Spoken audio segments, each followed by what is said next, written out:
Bienvenue à tous dans cette vidéo, suite de la vidéo précédente qui étudiait les qualités physiologiques du son.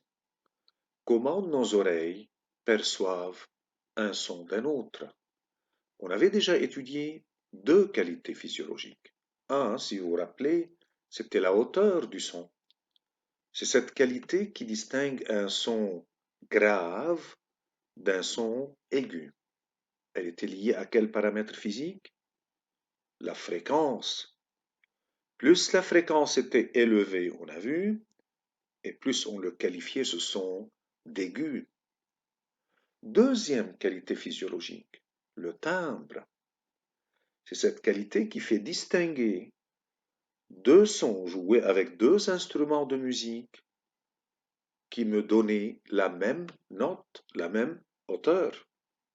Et on a vu que les instruments de musique donnaient des sons complexes, composés de plusieurs sons purs. Qu'est-ce qui faisait que mes oreilles distinguaient cette différence? C'est que le son complexe du premier n'est pas le même que le son complexe, l'allure n'est pas la même. Et deux, les spectres ne sont pas les mêmes, même si les fréquences sont les mêmes. La distribution des amplitudes était différente. Aujourd'hui, on va continuer avec la troisième qualité physiologique, qui est le niveau d'intensité sonore. On va travailler avec des cordes vibrantes et avec de la musique dans des tubes. Donc, il y a de la musique dans l'air. Premier paragraphe, l'intensité sonore. C'est quoi cette qualité? C'est la qualité physiologique de nos oreilles qui nous fait distinguer un son faible d'un son fort. Et donc, c'est cette dernière qualité de nos oreilles. Et ainsi, on pourra continuer après avec de la musique, avec les sons, en comprenant et en utilisant ces termes. Regardons. J'ai une source sonore, un émetteur, une personne qui chante, qui crie. L'onde, comme on a vu sonore, le son est une onde. Alors, l'onde sonore se propage. Est-ce qu'elle est toujours sinusoïdale? Non. Elle se propage et jusqu'à arriver à un récepteur comme mon oreille. Mon oreille peut dire c'est un son faible, à peine je l'entends. Comme mon oreille peut sentir un son fort, et donc il le dérange ce son. Alors, une source sonore comme celle-là, qu'est-ce qu'elle produit? Elle produit une puissance acoustique, une puissance sonore en watts. Cette puissance va se propager de loin en loin dans toutes les directions à la même célérité. Et donc, elle va se propager sur des sphères. L'intensité sonore, cette grandeur physique à mon oreille, diminue en s'éloignant de la source. Si moi je suis loin, je sentirai un son, plus faible. Et la puissance alors sortie de la source va être diluée sur des sphères de plus en plus grandes lorsque le son se propage. De quel paramètre dépend cette intensité sonore? Je vais générer avec Audacity un son sinusoïdal de, disons, 440 Hz pendant 3 secondes. Jouons-le.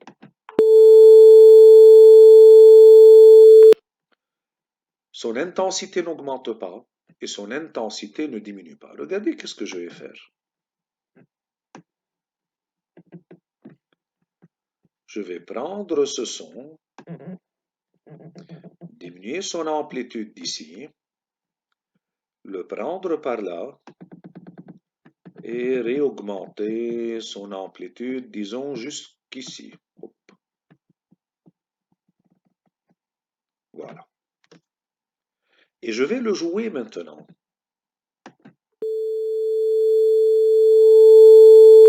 Qu'est-ce que vous avez remarqué? Que l'intensité devient de plus en plus forte. Le son devient de plus en plus fort. Il était faible, il est devenu fort, et c'est la même fréquence. Alors, l'intensité du son dépend de quoi? De l'amplitude. Si l'amplitude du signal est grande, alors le son est plus fort. Comment on la définit en physique? L'onde sonore se propage dans toutes les directions à partir d'une source au centre. On a dit qu'elle va se propager sur des quoi? Sur des sphères dans toutes les directions. Elle émet cette source une certaine puissance. Cette puissance va se trouver répartie sur la surface d'une sphère à une certaine date. Comment je définis l'intensité du son? Comme étant la puissance par unité de surface. P sur S. P est en watts, la surface est en mètres carrés. Donc l'intensité, comme j'ai écrit avant, est en watts divisé par mètre carré, ou bien watts fois mètre moins 2. Comment je calcule la surface d'une sphère? Voilà le rappel. 4pi r au carré. Donc comment je calcule l'intensité? C'est P divisé par 4pi r au carré. R c'est quoi? C'est la distance entre la source et le récepteur. Ça c'est le rayon entre la source et l'oreille. Entre l'émetteur et le récepteur. Entre la source et le récepteur. Oui. Puisque I égale P sur 4pi r au carré, à une distance r, la puissance était sur une surface d'RA. À une distance de r, elle va être la même puissance répartie sur une surface égale 4 fois la première. À une distance triple de la première, cette même puissance va être répartie sur une surface égale 9 fois la première. Donc là, l'intensité serait divisée par 4. Ici, l'intensité serait divisée par 9, ce qui est normal mathématiquement. Si R double et elle est en bas au carré, alors la fraction va être divisée par 4. Si R triple, la fraction va être divisée par 9. Un rappel. Son audible pour l'homme. Nous les hommes, les gens, on entend des sons entre 20 Hz et 20 000 Hz. Si nos oreilles sont saines et sauves.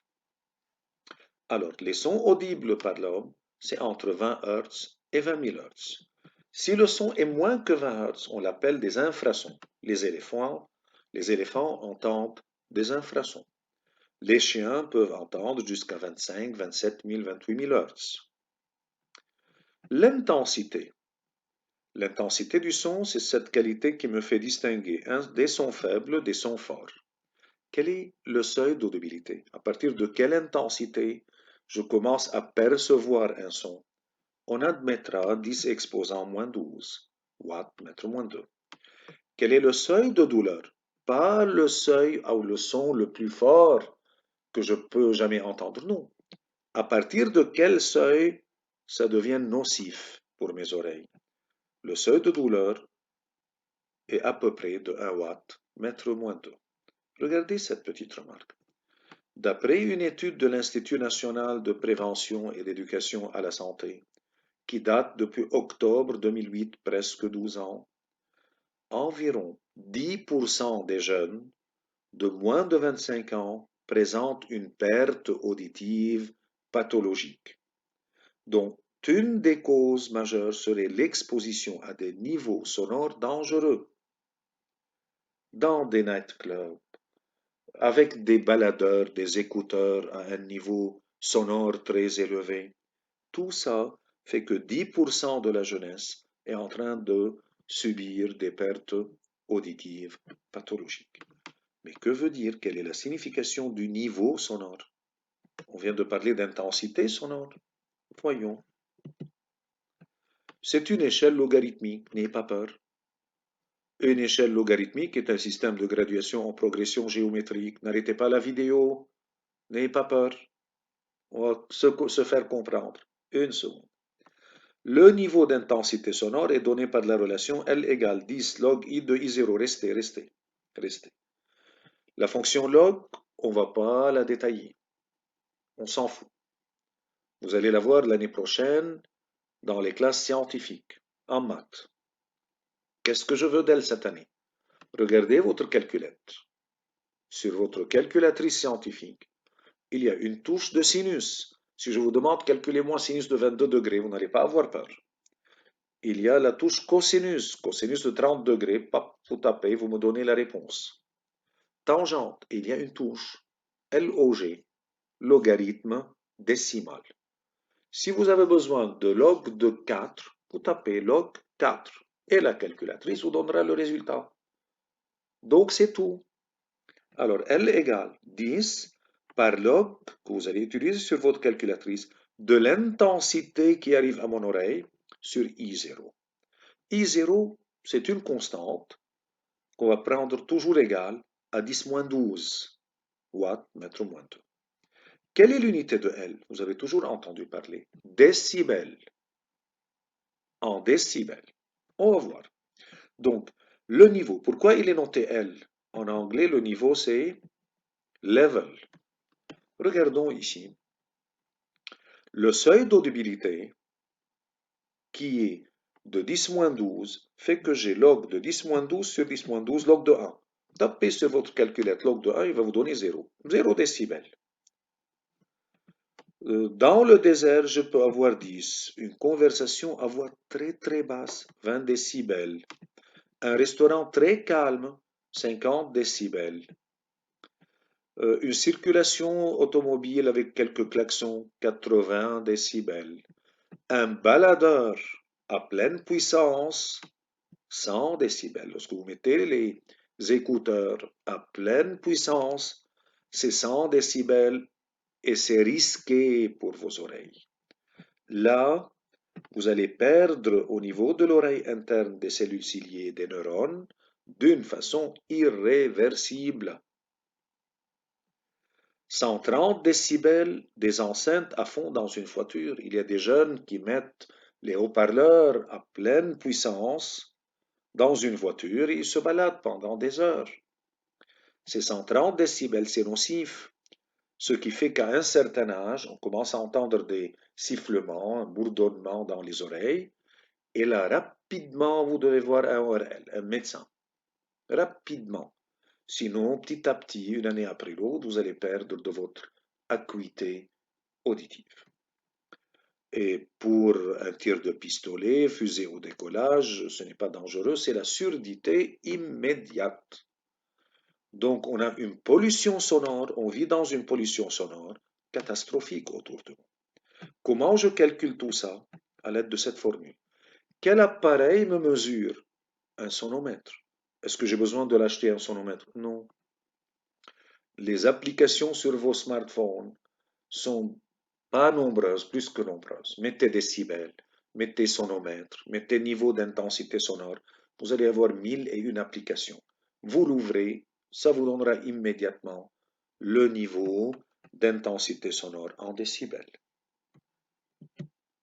Voilà un peu un récapitulatif. Intensité et niveau sonore. L'intensité dépend de l'amplitude. On définit cette intensité comme étant P sur S et S égale 4 pi r carré. Le niveau sonore, c'est noté L du mot anglais level, L égale log, 10 log de I sur I0. Si je connais I, je peux trouver L. Bon, si je connais L, comment je trouve I? Voilà la formule. I égale I0, qui est 10-12, une constante, par 10 exposant le L que vous connaissez divisé par 10. Voilà. Les niveaux sonores ne s'additionnent pas, les intensités s'additionnent. Regardez ça. Des cordes vibrantes, des cordes qui vibrent.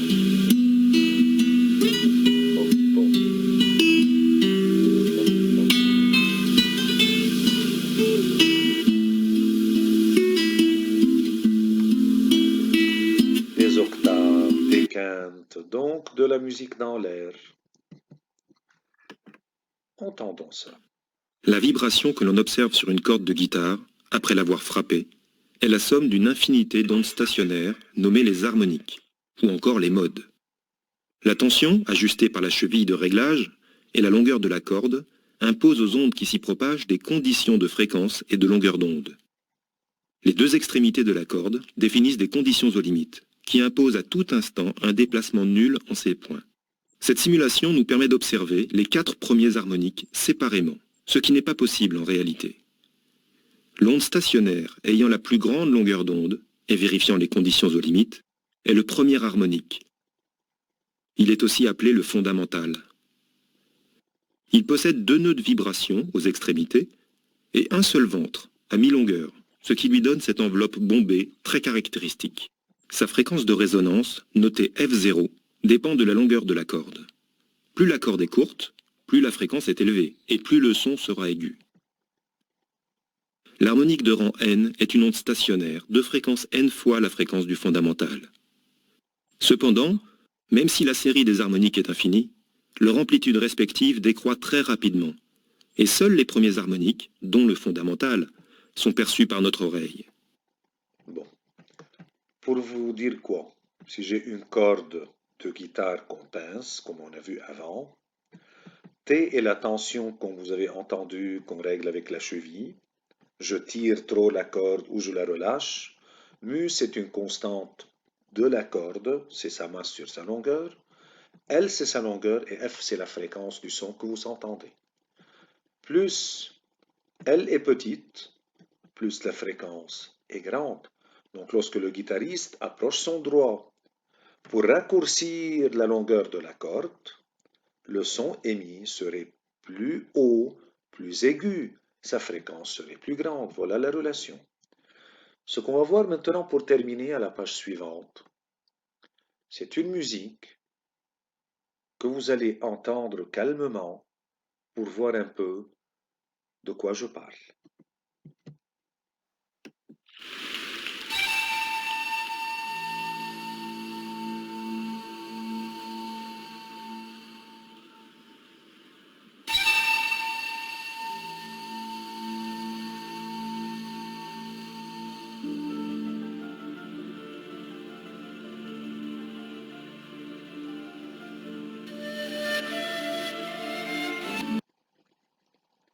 Merci et à bientôt.